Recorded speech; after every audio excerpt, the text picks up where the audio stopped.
It feels like every generation gets to a point where it just has to push back, doesn't it? To look at what came before and ask, is this really it? Mm-hmm. There's this almost universal feeling sometimes, this disillusionment that just builds and builds until, bang, things really start to shift. Yeah, massive shifts. And if there's one decade that just screams tectonic shift, it has to be the 1960s. Mm, I mean, it wasn't just 10 years, was it? It felt like a revolution. absolutely. So today, that's where we're headed. A deep dive into the 1960s counterculture. We're going to sift through the sources, try to get a handle on that incredible energy, and, maybe more importantly, figure out how it's still affecting us now. Exactly. And thinking about it like almost like cultural anthropologists, Mm. what were the patterns, the norms that the baby boomers just felt they had to tear down or maybe redefine? Which brings up a big question right away. What was it? What pushed so many young people who grew up with, well, relative comfort compared to their parents? What pushed them to seek out completely different ways of living and thinking? It's kind of a paradox. It really is.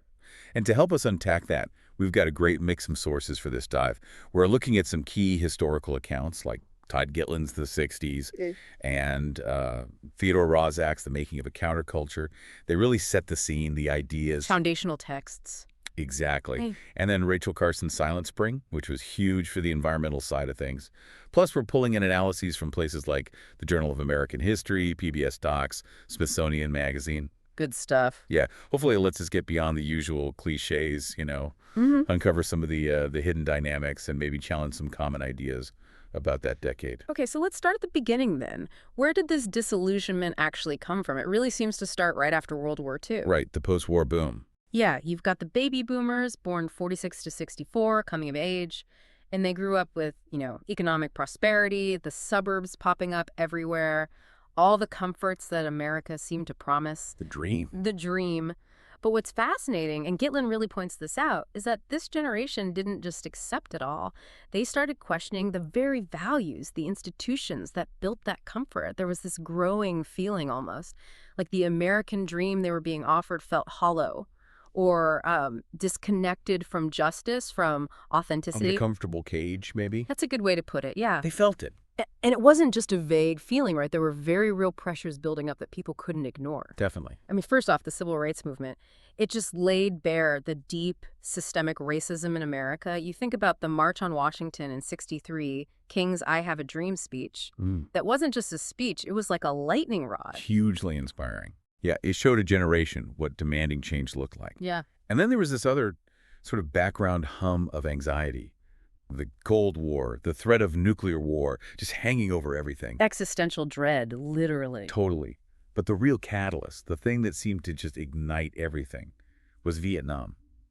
When that escalated in the mid-60s, wow, it became the absolute focal point for protesting government policy, the war itself. It really crystallized the opposition, didn't it? Pulled all those different threads of discontent together. Yeah, it galvanized people like nothing else. So you have these pressures mounting, this underlying disillusionment. It just created this fertile ground for looking for alternatives. The old ways felt, well, not just inadequate, but maybe even hypocritical to a lot of young people. So if they're looking for alternatives, where did they go? Where was the kind of the physical heart of it all? Well, for many, the answer was San Francisco, specifically Haight-Ashbury. The hate. Yeah, that neighborhood just became the epicenter. You had tens of thousands of young people flocking there in 1967 for the Summer of Love. Right. And it wasn't just a party. It was this really earnest attempt to build a sort of temporary utopia, based on peace, community, finding connection. A different reality. A different reality. And that reality, it definitely had a soundtrack. This is when music gets really interesting, because it wasn't just background noise anymore. No. It became this incredibly potent way to express social and political ideas. You had bands like the Beatles, the Stones, Dylan, Hendrix. They weren't just writing songs, they were creating sounds that felt like freedom, challenging the establishment with their lyrics, but also just with the music itself. And Woodstock in '69. Yeah. That feels like the peak moment for the music side. Oh, absolutely. The defining moment. Hundreds of thousands of people coming together for, 3 days of music, peace, and community. It became this huge symbol of the movement's ideals, broadcast everywhere. And beyond the music, the counterculture was tearing up the rule book on social norms, wasn't it? Things that still echo today. Massively. A huge part was the sexual revolution. The birth control pill coming out in 1960 was a game changer. Right, more control for women. Exactly. Unprecedented reproductive control. And that led to these huge shifts in attitudes about sex, relationships, questioning marriage, family structures, things people just didn't talk about openly a decade before. And running alongside that, the feminist movement really starts picking up steam too, right? Late 60s. Yeah, absolutely gaining momentum, directly challenging those traditional gender roles, fighting for women's rights, equality. It was this powerful one-two punch against the old expectations. So challenging norms around relationships, gender. What about ways of thinking?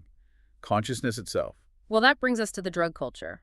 Psychedelics, especially LSD, marijuana, they became really tied to this idea of expanding your consciousness, breaking down barriers. Timothy Leary territory. Turn on, tune in, drop out. Exactly. That phrase became a sort of mantra for disengaging from the mainstream. But here's something our sources point out that's kind of fascinating. It seems almost contradictory, right? This dropping out vibe alongside the birth of the modern environmental movement. But for some, that psychedelic experience fostered this intense feeling of being connected to everything. Ah, interesting. Not just people, but nature, too. Yeah, a sense of stewardship. And Rachel Carson's Silent Spring in '62 was pivotal. Exposing the dangers of pesticides, it lit a fire under people. That awareness helped launch the environmental movement leading up to the first Earth Day in 1970. So these seemingly separate threads, challenging norms, seeking new consciousness, protecting the planet, they were actually weaving together.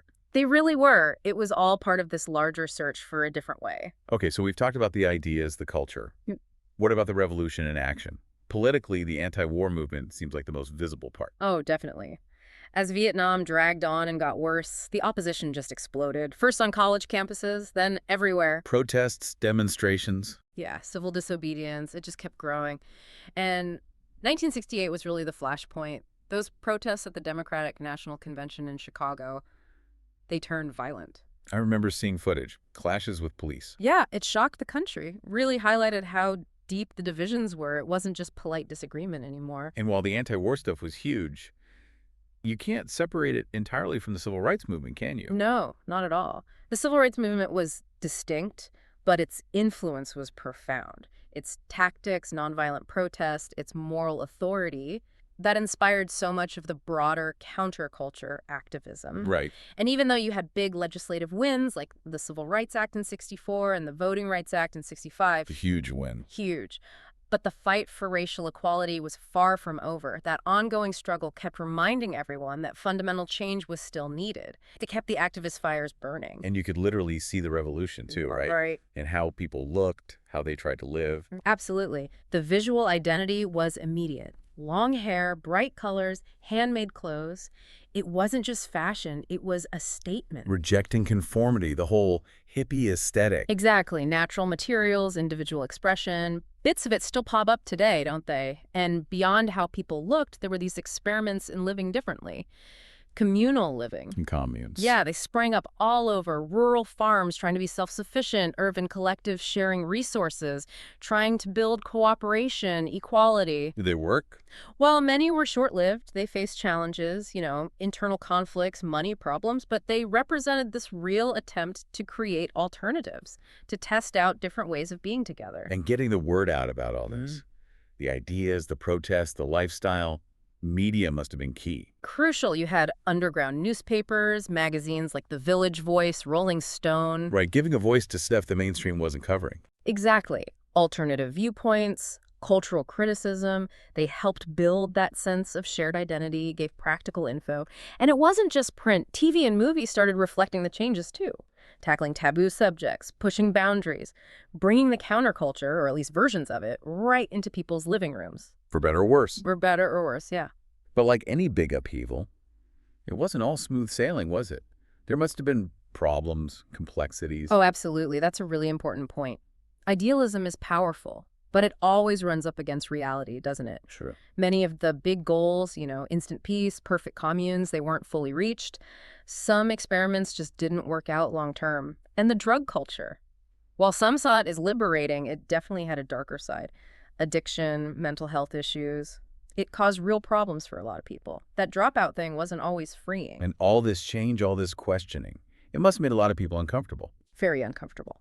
Which led directly to a conservative backlash. It started building in the late 60s and really gathered steam through the 70s and 80s. Right. Reshaping politics. Totally. A lot of Americans saw the counterculture as a threat to traditional values, to stability, and that fear, that discomfort, it fueled the rise of conservative political movements. Think Nixon, later Reagan. They tapped into that feeling. And this wasn't just an American thing, was it? Did it spread? Oh, yeah, the international impact was huge. You saw similar movements popping up across Europe, France, Germany, the UK. They had their own local flavors, but you could see the inspiration from the US. Like the Paris protests in '68. Exactly. A lot of that was directly inspired by American counterculture themes, anti-establishment, liberation. And those movements had their own lasting effects in those countries, too. It showed how connected things were becoming. And one other connection maybe we don't think about as much, technology. Yeah, that's a good point. It wasn't just social change happening. The 60s were also this incredible time for science and tech. The space race, the moon landing in '69. Right, capturing everyone's imagination. Yeah, pushing boundaries. And at the same time, communication tech was getting better, TV was more widespread, long-distance calls were easier. It all helped spread the messages, the music, the styles of the counterculture much faster and wider than ever before. So when you pull it all together, Mm-hmm. what's the big picture takeaway from that decade? Well, the sources really make it clear the 1960s counterculture wasn't just some temporary fad. It was this deep, complicated, multi-layered challenge to pretty much everything: social norms, politics, culture. Not easy to sum up. No, not at all. It was idealistic, but sometimes naive. Revolutionary, but also sometimes just pushing for reforms. Very individualistic in some ways, but also deeply focused on community, understanding all those contradictions, those tangled threads. That's key to getting its real significance and its legacy. And that legacy is definitely still with us. You see it everywhere, often in ways we don't even realize. Absolutely. Think about the environmental movement. It started then, now it's a global force. Feminism. Huge progress built on those foundations. The anti-war movement set a precedent, too. It did, for citizen protest against government and military action, and culturally. The music, the art, the fashion, still inspiring people. And don't forget the boomers themselves. Shaped by all this, they became this hugely influential generation. Politically, economically, their impact is ongoing. So the sources show the street protests might have faded, but the spirit, the questions, they didn't really go away. Not at all. Which makes you wonder, for you listening, what parts of that 1960s counterculture energy do you see showing up today? Maybe in youth movements, maybe just in cultural shifts around you. Yeah. And what does that tell us about how society changes, or maybe how it cycles? That ongoing search for meaning, for justice, for figuring out how to live authentically. It seems like that quest never really ends, does it? It really doesn't. So keep digging into your own world. Keep asking questions. And keep building that awareness.